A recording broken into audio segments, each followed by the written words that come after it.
Ever heard of a risk analysis matrix? Do you know why it's crucial in different fields? That's right, we're diving into the world of risk management today.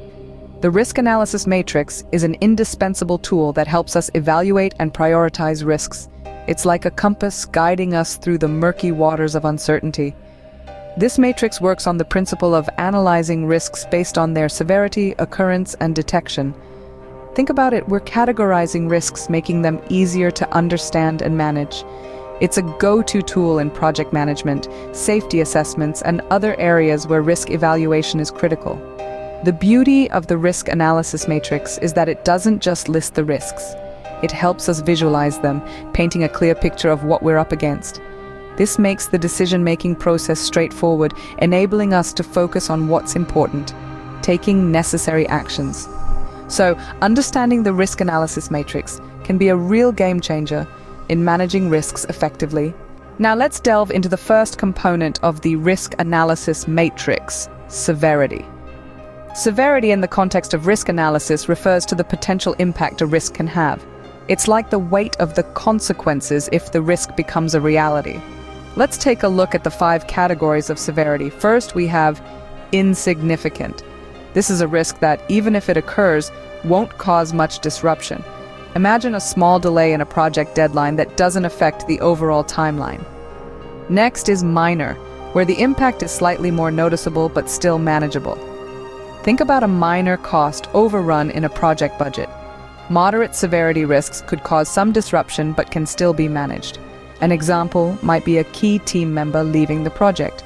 Major severity risks could significantly disrupt operations. For instance, a critical system failure. And finally, catastrophic risks are those that could potentially halt operations entirely, such as a natural disaster or a major market shift.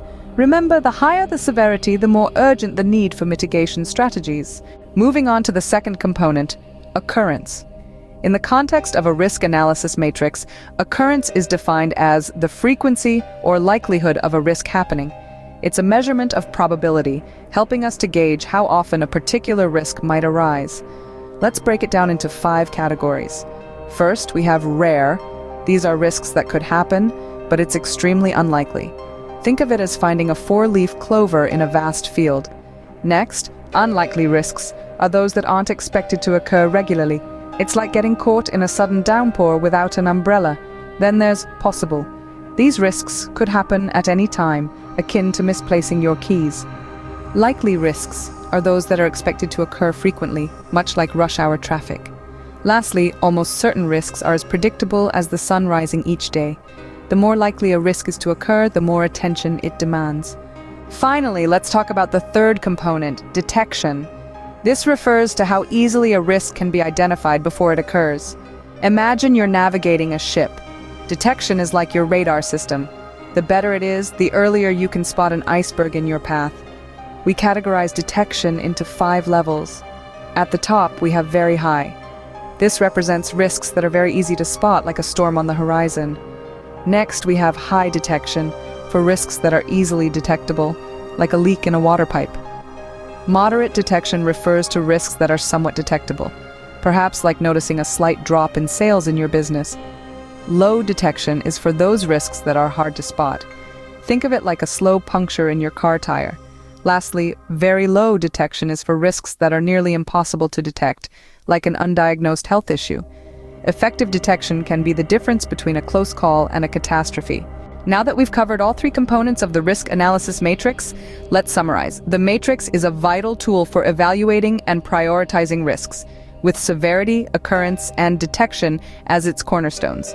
Severity ranges from insignificant to catastrophic, helping us assess the potential impact of a risk. Occurrence, on the other hand, helps us understand the likelihood of the risk happening from rare to almost certain. Lastly, detection involves the ease of identifying the risk from very high to very low. Understanding these elements is crucial in effective risk management. It allows us to visualize risks, making decision-making on necessary actions easier and more informed. The risk analysis matrix is not just about identifying risks, but also understanding their nature and potential impact.